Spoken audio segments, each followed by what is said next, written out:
Olá pessoal, tudo bom? Esse vai ser um vídeo um pouco diferente dos vídeos que eu estou acostumada a fazer, que eu trago muitas vezes a questão teórica, né, da base psicanalítica freudiana, ou às vezes fazer interpretações de filmes.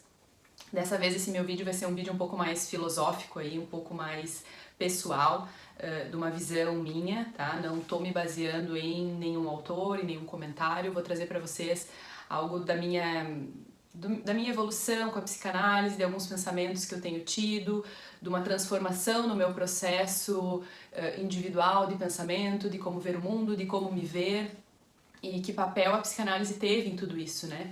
Inclusive eu coloquei o título do vídeo, Fé e Psicanálise, que essa palavra fé é algo que a gente remete muito ao cunho religioso, né? Mas que não necessariamente a gente precisa estar vinculado a uma religião para ter fé. O porquê que eu comecei a pensar sobre isso? Bom, primeiro eu queria contar para vocês brevemente o meu percurso na psicanálise, né? Eu venho da área de humanas, da área de gestão de pessoas, então sempre trabalhei nessa parte de comportamento humano, mas na área organizacional. E a psicanálise vem para mim aí, depois fiz meu mestrado, aula em faculdade, sempre relacionado a essa questão do comportamento, acabei fazendo formações na área de coach, nessa parte mais do comportamento humano imediato, né? Essa necessidade organizacional que as empresas têm, essa necessidade de que se produza mais e melhor. E eu comecei a ter angústias e perceber que sempre tinha algo muito além daquilo do prático, do exercício, do modo de fazer, do mapa de como se deve ser a nossa vida, os planos de ação que a gente deve ter para realizar as coisas. Então, a partir daí eu começo a me envolver um pouco mais com a psicanálise e fruto também da minha maternidade, então me torno mãe, começo a ler, estudar um pouquinho sobre desenvolvimento humano e a psicanálise vai aparecendo para mim de várias formas e é onde eu acabo me dedicando, estudando e chegando a fazer a minha formação então em psicanálise. Mas o que eu queria falar para vocês é que quando eu entro na formação em psicanálise, uma das primeiras rupturas que eu tive foi com relação à religião.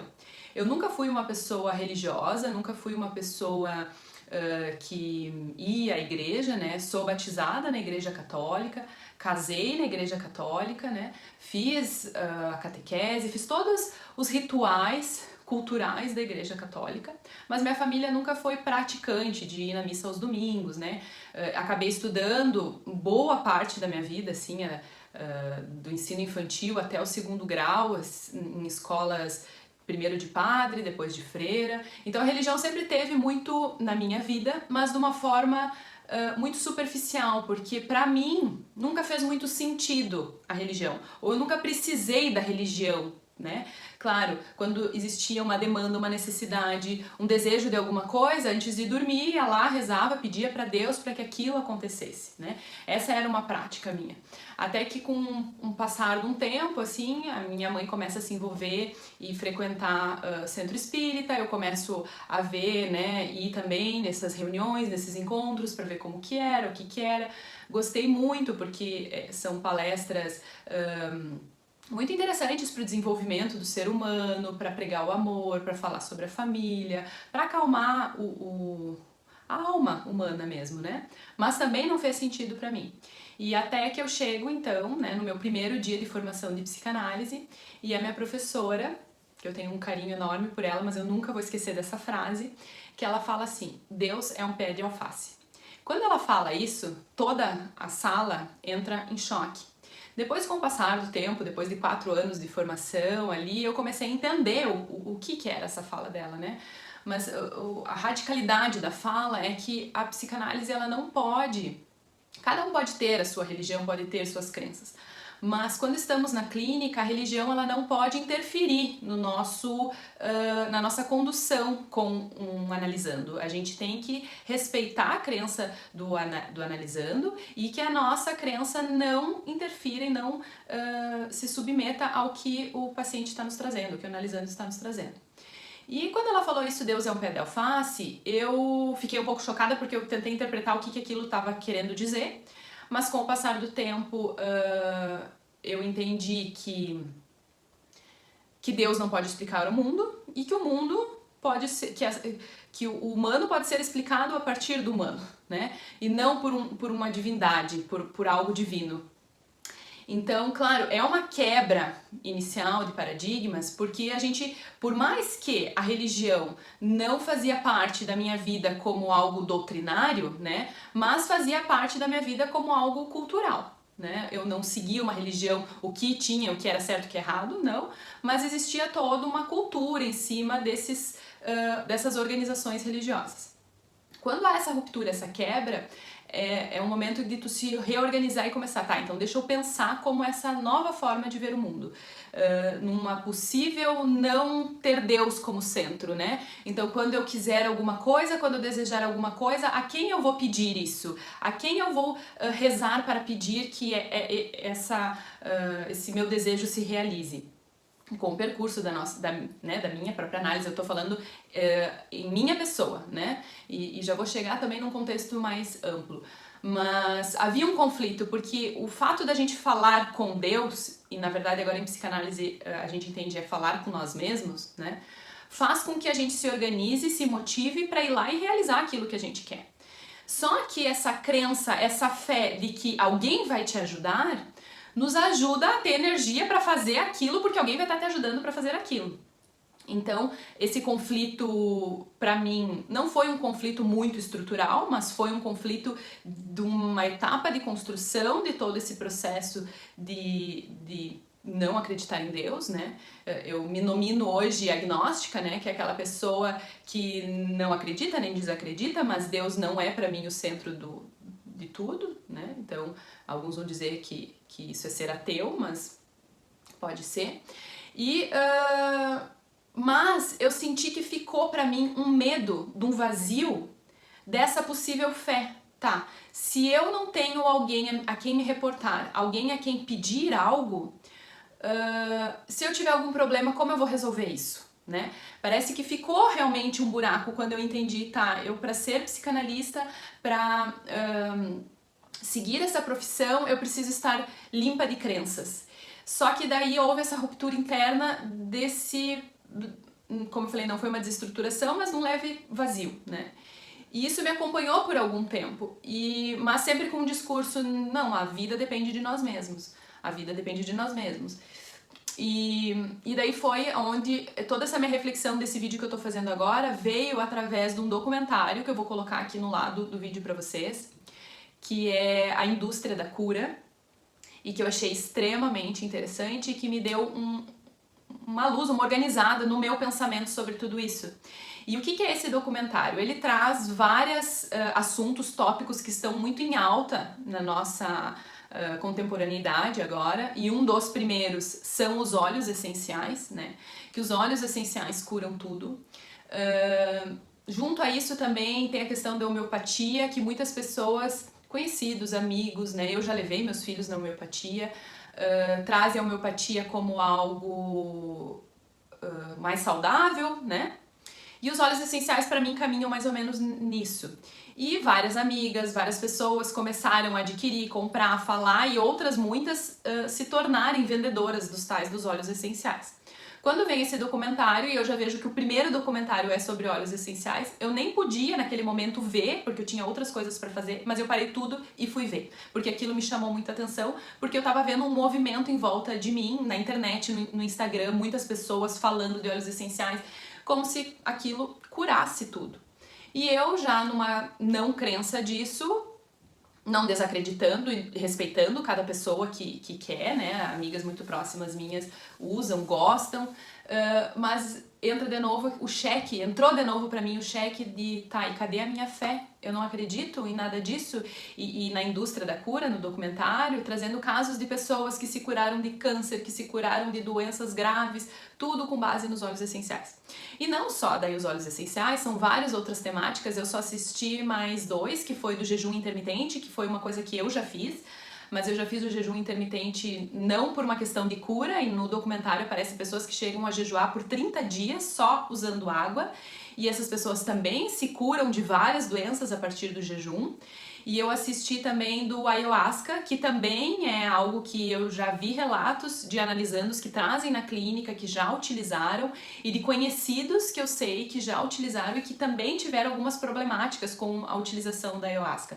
Para algumas pessoas muito bom, muito positivo, para outras pessoas com possíveis rupturas psicóticas a partir do ayahuasca. E me chama a atenção no título que fala assim, há risco de psicose com o uso da ayahuasca? Um questionamento algo parecido com isso. E eu já ouvi relatos de pessoas próximas a mim que usaram e que tiveram surtos psicóticos após o uso. Então fui lá para assistir. E todos os documentários que eu assisti, todos tinham a mesma promessa, a promessa de cura, a promessa de que o óleo essencial cura, que o jejum intermitente cura, que a ayahuasca cura. E lá tinha mais alguns outros questões da picada da abelha, do sexo tantra, não me lembro exatamente o que. Mas que todos com essa ideologia de que aquilo cura. E depois que eu vi esse documentário, e daí a gente põe e se pensa, tá, e o que se eu tiver alguma doença, se eu tiver um câncer, se eu tiver alguma coisa, o que eu vou utilizar para me curar? E da mesma forma, a gente que tá na psicanálise, que estuda a mente como um todo, né? A gente acredita que a psicanálise cura também, né? A gente muitas vezes doutrina isso entre as pessoas, catequiza as pessoas. Não, tu tem que fazer análise porque a análise cura. Você tem que fazer análise porque as suas neuroses vão ser resolvidas. Mas da mesma forma como óleos essenciais funcionam para algumas pessoas e para outras não, o jejum vão funcionar para algumas pessoas e outras não, a homeopatia vão funcionar para umas pessoas e outras não, a psicanálise também vai funcionar para umas pessoas e outras não. E para fazer um link com tudo isso é onde eu chegaria na palavra fé. Que a fé, que é esse desejo de que algo aconteça, é o que mobiliza o ser humano para qualquer coisa que ela está acreditando. E eu acho fundamental e super importante que as pessoas acreditem em alguma coisa. Que acreditem na religião, que acreditem em Deus, que acreditem nos óleos essenciais, que acreditem na psicanálise, que acreditem no que fizer sentido para si, porque o fato de acreditar é o fato que faz com que a gente tenha motivação para viver, que tenha motivação para nos organizarmos, né? Que tenha motivação para trabalhar. Então a conclusão que eu cheguei em tudo isso, uma conclusão pessoal, não é uma conclusão global, mas, por exemplo, eu vi um Roda Viva de uma cientista, eu vou botar aqui na tela o nome dela porque eu não me recordo agora de cabeça, muito recente, onde ela estava falando sobre a questão do Covid, inclusive ela fala sobre a homeopatia, e a homeopatia é algo que é reconhecido, né, no Brasil pela medicina, mas ela diz que as pesquisas científicas sobre homeopatia, a eficácia de homeopatia está muito próxima à eficácia do placebo. Então, e a gente percebe isso em vários outros experimentos, não só da homeopatia, mas de vários outros experimentos, onde se coloca um grupo de pessoas que se testa uma medicação e um grupo de pessoas que se testa através do placebo, mas sem esses grupos saberem se estão utilizando o placebo ou se estão utilizando a medicação. E se percebe que grande parte das pessoas que estão utilizando o placebo tem uma possível melhora, uma possível cura, uma possível evolução, né, no que está sendo testado. Então, o que isso nos mostra? Que toda a energia de cura está em nós mesmos. Mas como a gente vai bancar esse nós mesmos? Como a gente vai poder pegar e dizer assim, eu me banco, eu me curo, eu não preciso de nenhum amuleto mágico para dizer que isso vai me curar? Então, eu não tenho a resposta para cada um para dizer assim, ó, faça análise, seja responsável pela sua vida e resolva a sua vida e tá tudo certo, porque eu não sei se todas as pessoas tem esse poder, né, ou essa vontade, e da mesma forma eu falo na questão da psicanálise, porque talvez a psicanálise possa não ser para todos, porque muitas vezes um sintoma que uma pessoa tem, ela tem um ganho com esse sintoma. Esse sintoma é o que ela se reconhece no mundo. E a partir do momento que a pessoa começa a fazer análise, ela vai ter que se movimentar nesse sintoma, né? E será que é isso que ela quer? Será que não é mais fácil pegar esse sintoma, não se responsabilizar por ele e pegar algo externo que vai dizer assim, o óleo essencial, a homeopatia vai me ajudar?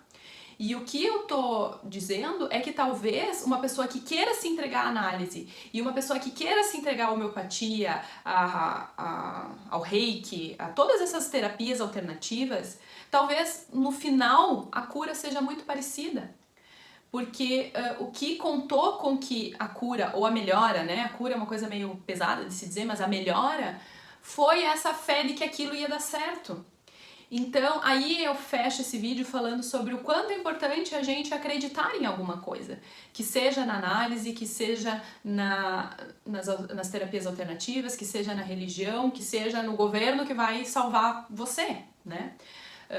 O desejo do psicanalista é que as pessoas tenham autonomia, né? Se a gente botar vários psicanalistas para conversar, o desejo utópico do psicanalista é salvar o mundo através da autorresponsabilização das pessoas, de que as pessoas assumam a sua vida, que as pessoas não precisem de amuletos externos.